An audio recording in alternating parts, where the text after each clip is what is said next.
गुरु के साथ किस तरह शिष्य का व्यवहार होना चाहिए जिससे गुरुदेव जो है प्रसन्न रहें और शिष्य का कल्याण हो। तो वो प्रश्न का उत्तर कुछ व्याख्यान शास्त्र अनुसार मैं आपको दूंगा।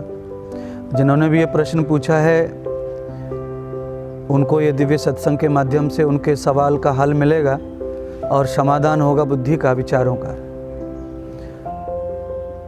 आदर्श ये है कि शास्त्र अनुसार जितने भी नियम होते हैं उन नियमों का पालन गुरु को भी करना होता है और शिष्य को भी। शास्त्र अनुकूल जो जीवन जीते हैं उन गुरु महात्मा संतों को शिष्य भगवान से भी अधिक सम्मान प्रदान करे और वही उनका स्थान है। अनेक ग्रंथों से लेकर के उपनिषद आदि जितने भी सदग्रंथ हैं सब में गुरु की महिमा का बखान इसी तरह किया गया है। पर गुरु की जो परिभाषा है वो अद्भुत है, इसीलिए गुरु का जो चरित्र है वो भी अद्भुत है। जिस तरह का समाज में गुरु और शिष्य का अभी नाता है ये बहुत ही छोटा नाता है और इस नाते में अर्थात इस रिश्ते में बहुत ताकत नहीं है। ये रिश्ते कभी भी टूटते जुड़ते रहते हैं। इसलिए न जाने कितने सारे शिष्यों ने गुरुओं को छोड़ दिया, कितने सारे गुरुओं ने शिष्यों को छोड़ दिया। ये सिर्फ आचरण के ऊपर निर्भर करता है। अगर आदर्शवादी गुरु हैं यानी दर्शन शास्त्र उपनिषद वेद आदि के अनुसरण जीवन जीते हैं ऐसे गुरु तो हमारे लिए भगवान का वरदान है। हमारे कई जन्मों के पुण्य से भगवान की महती कृपा से ऐसे संत महात्मा गुरु के रूप में हमें मिलते हैं जो हमें संसार का शुद्ध ज्ञान देकर हमें संसार में जीते हुए संसार से मोक्ष का अवतार ज्ञान देते हैं, धर्म अर्थ काम मोक्ष का ज्ञान देते हैं। और मनुष्य की अवतार लेने की, जन्म लेने की यही परिपाटी परंपरा है और यही आधार है, ये उद्देश्य है। क्योंकि केवल मनुष्य का ही जन्म ऐसा है जिसमें जन्म मरण से आदमी को छुटकारा मिल जाता है। कभी कभी सिद्धांत ऐसे रहते हैं कि गुरु का उद्धार नहीं होता और चेले का उद्धार हो जाता है।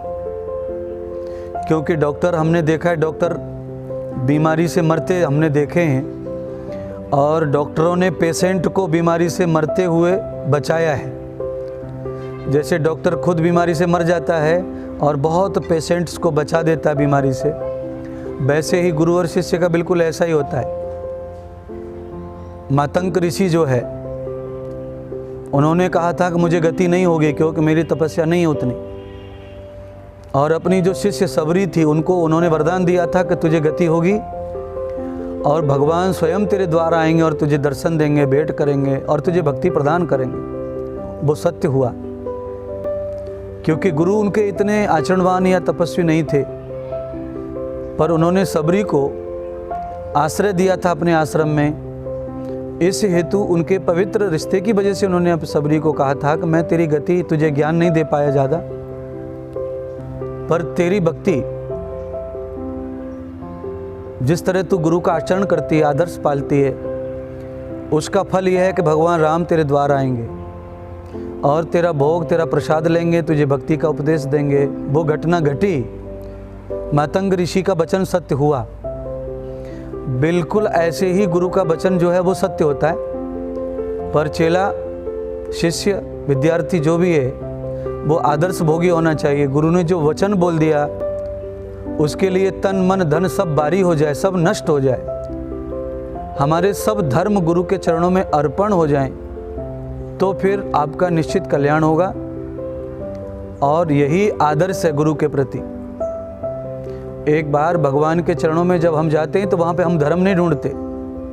ऐसे ही जब हम गुरु के चरणों में जाते हैं तो हम धर्म नहीं ढूंढते, क्या धर्म है, क्या धर्म है। हम समर्पित भाव से गुरु की प्रसन्नता को देखते हुए शास्त्र अनुसार हम गुरु की सेवा में तत्पर रहते हैं। एकलव्य की भी कथा सुनिए।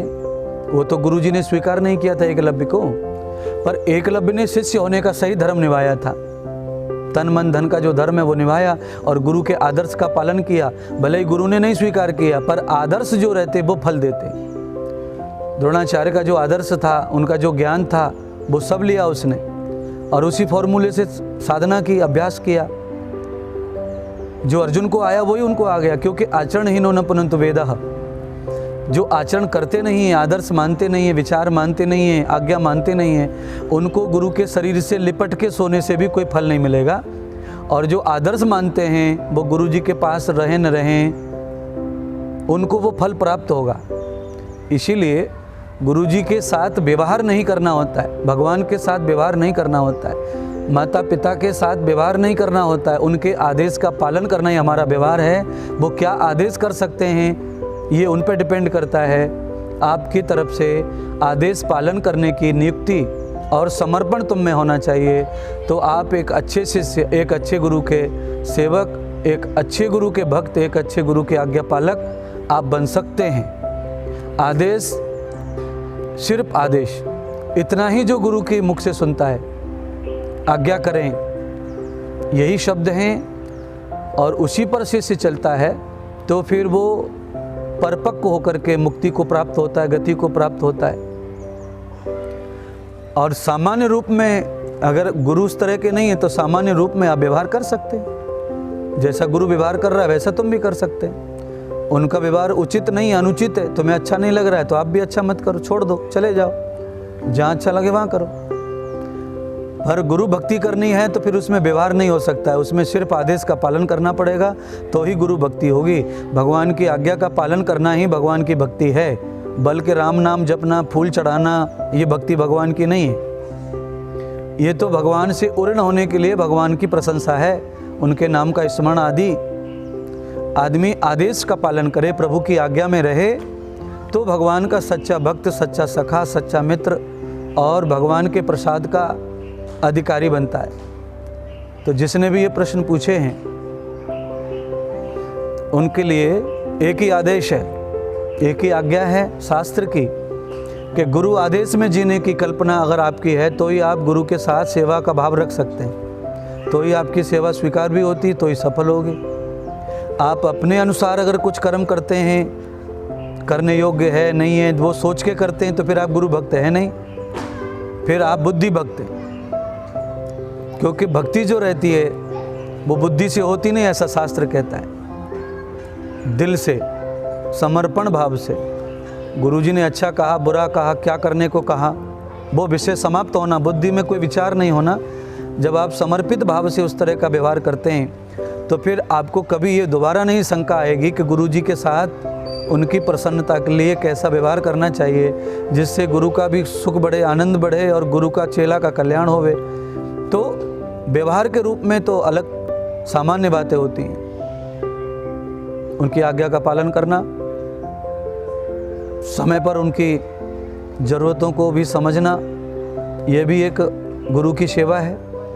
और दूसरी जो मैंने कह दिया पहले, गुरु की, भगवान की, माता पिता की, इस भक्ति से राष्ट्र की, आप कोई भी भक्ति करते हैं, इसमें सवाल नहीं होना चाहिए बुद्धि में, तो ही आप भक्ति कर सकते हैं, सेवा कर सकते हैं, तो ही भक्त बन सकते हैं। अगर फौजी सवाल करे तो वो कभी भी सुरक्षा नहीं कर सकता देश की, उसको आज्ञा का पालन करना पड़ता है सिर्फ अपने बॉस की, तो ही वो देश की सुरक्षा करता है, तो ही देश उसके भरोसे है। अगर वो सवाल खड़ा कर दे कैप्टन से कि ये ऐसा नहीं करूँगा, वैसा नहीं करूँगा, तो फिर देश की सुरक्षा हो ही नहीं सकती। बिल्कुल उतनी ही समर्पण भाव से आपको गुरु के साथ जुड़ा रहना है, तो ही आप अपने शिष्य धर्म की भक्ति का पालन कर सकते हैं, तो ही आपका उद्धार होगा, कल्याण होगा, तो ही आपका प्रमोशन होगा, तो ही आपकी वैल्यू होगी, तो ही आप अच्छे शिष्य कहलाएंगे।